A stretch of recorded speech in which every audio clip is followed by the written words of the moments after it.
Hi, my name is James Shepard, and today I'm going to talk to you about how to sell merchant services to retail specialty shops. Retail specialty shops. So when we're talking about retail specialty shops, this is like a huge range, okay? This is your mom and pop clothing specialty store, your hobby, they sell hobby things, remote control airplanes and things like that. And really, I would even kind of include into this things like Chinese restaurants, which I know you might think, well, that's totally different. And it is, and I'll talk more about other, things like that later. But, these specialty stores that specialize in things, they're not really big. I'm not talking about like a mega store. We'll talk about that in another video, but I'm talking about the small retail shop. How do you sell a small retail shop? Well, from a payment processing perspective, this is kind of a no-brainer, and this is probably going to be my shortest video on how to sell these things. So there's literally no challenge in terms of you walk in, they're there, they're probably not busy.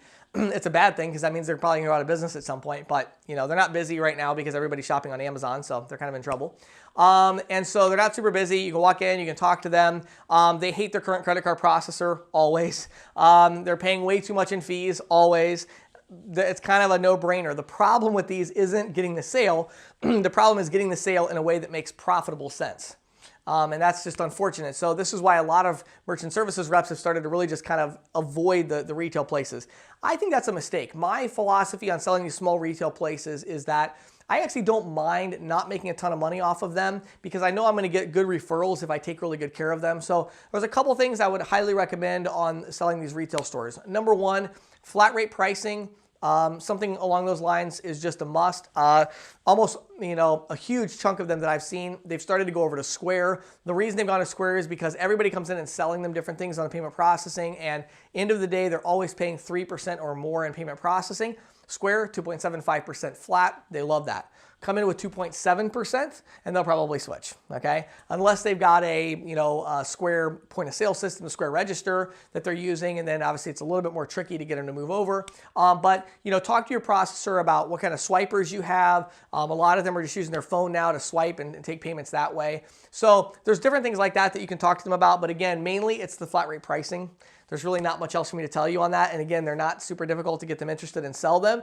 It's just a matter of they're not going to be very profitable. So how do you actually leverage these sales? Well, what you do is, first of all, you sell them. Make them happy just like everybody else, save them a little bit of money, show them what you can do for them, talk about supporting the local businesses, et cetera, et cetera. Again, there's not going to usually be a ton of savings, may not be $100 a month, it may be $15 a month, So you got to pitch that of, look, this is going to be a long-term relationship. Over the next 3 years, I'm going to be basically writing you a check for $500. So, if I came in here, Mr. Jones, and offered, I use this line all the time. If I came in here, Mr. Jones, and said, hey, once every 3 years, I want to walk in and write you a check for $500, would you accept it? They're going to be like, well, yeah, well, that's basically what I'm talking about here because it's the same thing you have now. It's payment processing. It's flat rate. Everything's the same you have now. The only difference is it's going to save you $500 every 3 years. So, it's obviously a no-brainer decision. Let's start that relationship. The other thing I will tell you about the retail thing is these retail shops, they are like the perfect one to pitch additional services to later.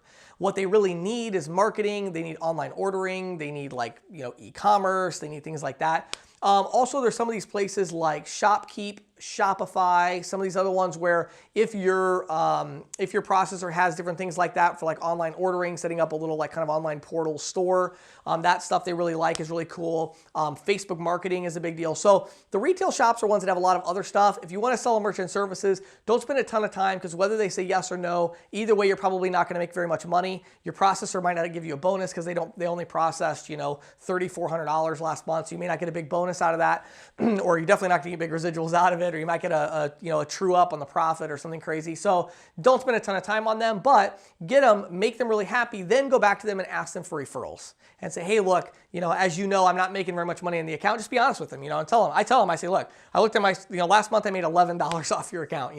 I don't make very much money off this account because I gave you a really, really good price. I wanted to build a long-term relationship. What I'd like to know is I'd like to get some networking from you. Who do you know in the area that I could go to and talk to that maybe would be interested in saving money as well?